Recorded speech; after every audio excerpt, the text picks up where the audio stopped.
আরেকটা মাসালা শিখাই, শীতকাল তো কষ্ট যেন না হয়, বলবো?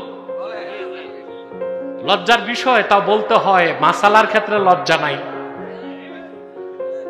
দেখা যায় শীতকাল মাঘ মাস, আপনি স্ত্রীর সাথে ফিজিক্যাল রিলেশন করছেন, রাত 1টায়, মাঘ মাস, কনকনে শীতে পুকুরে যায় গোসল করেন, এটার দরকার নেই। আপনার উপর গোসল ফরজ। গোসল কি? কখন? ইদা দাখালা ওয়াক্তুল ফাজরে, ফজরের নামাজের সময় ঢুকার সাথে সাথে আপনার উপর গোসল ফরজ। এর আগে যদি নামাজ পড়তে চান, কোরআন শরীফ তেলাওয়াত করতে চান, ফরজ হবে। আর যদি আপনি ঘুমায় যান, আপনার কোনো গুনাহ হবে না। ঠিক ফজরের ওক্ত প্রবেশ করলে আপনার উপর তখন গোসল ফরজ হবে নামাজ পড়ার জন্য। অনেকে সুফি দরবেশ, পড়া নাই লেখা নাই, শীতকালে কনকনে শীতে 12টা 1টায় পুকুরে যেয়ে গোসল করে।